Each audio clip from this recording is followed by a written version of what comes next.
topic of discussion is how to pass journal entries in case of bank transactions as well as compound entries and as well as the entries relating to bad debt and bad debt recovered. First transaction is withdrew cash from bank. अगर हम cash withdrew करते हैं from bank तो क्या होगा, cash का balance increase होगा, cash आपका एसेट है और जो एसेट इंक्रीज होगा वो डेबिट होगा और जो एसेट डिक्रीज होगा वो क्रेडिट होगा। तो एंट्री होगी cash account debit to bank account. Second transaction है bank charges charge by bank. अब बैंक चार्जेस क्या हैं? बैंक चार्जेस आपका एक्सपेंस है और आपको पता है एज पर modern approach whenever there is an increase in an expense वो क्या होगा, डेबिट, और एसेट कम हो रहा है तो वो क्रेडिट होगा। So journal entry will be bank charges account debit to bank account. Next transaction is cheque received from Ram ₹9500 in full settlement of ₹10,000 and deposited the same into bank.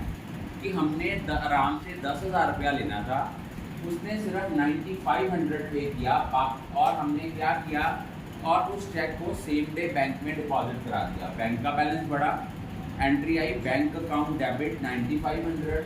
Ram से पैसे लेने वाले ड्यू कितने थे? 10,000। जो 500 नहीं आया इन फुल सेटलमेंट है, इट मीन वो आपका डिस्काउंट अलाउड है और डिस्काउंट अलाउड आपका एक्सपेंस है, वो हमेशा क्या होगा, डेबिट। तो एंट्री आएगी bank account debit discount allowed account debit to Ram account. और अगर राम का चेक रिटर्न डिसऑनर हो गया तो इट मीन्स आपका बैंक बैलेंस क्या हो गया बेटा, कम हो गया।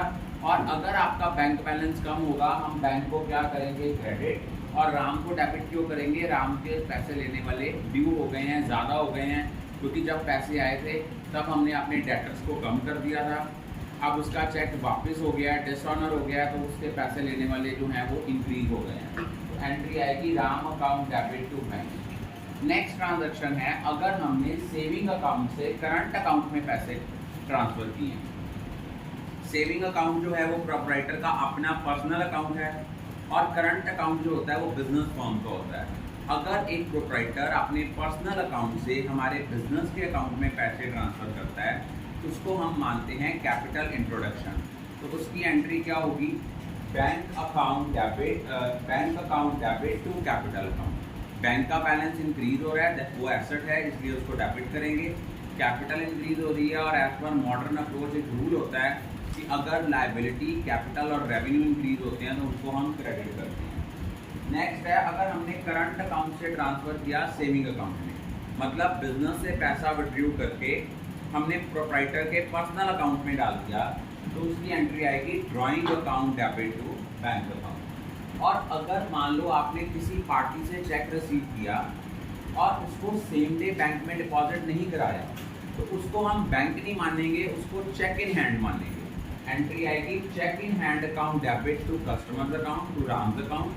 और अगले दिन आपने उस चेक को बैंक में डिपॉजिट कराया तो उसकी एंट्री आनी है bank account debit to cheque in hand. Bank का बैलेंस बढ़ गया, चेक इन हैंड आपसे चला गया, उसका बैलेंस खत्म हो गया तो उसको हमने क्रेडिट कर दिया। Dividend collected by bank. अगर बैंक एज एन एजेंट काम करता है कि हमारे बिहाफ पे पेमेंट करता भी है और पेमेंट रिसीव भी करता है। अब आपके माइंड में आएगा सर डिविडेंड क्या होता है?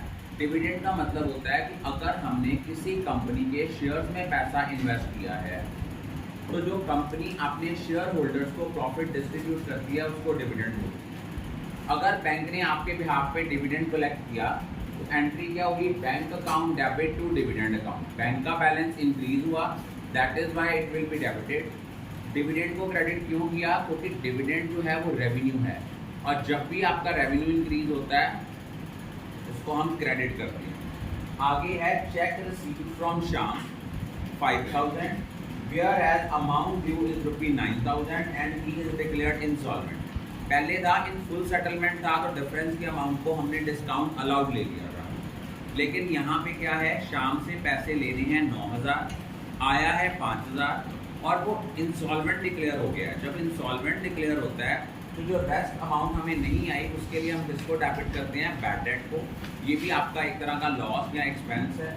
तो इस एंट्री बनेगी bank account debit bad debt account debit to Sham account. और अगर आपके कोई बैड डेट रिकवर्ड हुए हैं तो इसकी एंट्री क्या होगी, cash account debit to bad debt recovered. Cash को डेबिट क्यों किया, क्योंकि कैश का बैलेंस इंक्रीज हो रहा है, कैश आपका एसेट है, और जब भी कभी आपका कोई एसेट इंक्रीज होता है उसको हम क्या करते हैं, डेबिट। और बैड डेट रिकवर्ड को क्रेडिट क्यों किया, क्योंकि ये इनकम है, रेवेन्यू है, और अगर वो इंक्रीज होता है उसको हम क्या करते हैं, credit. I think all of you are clear about it.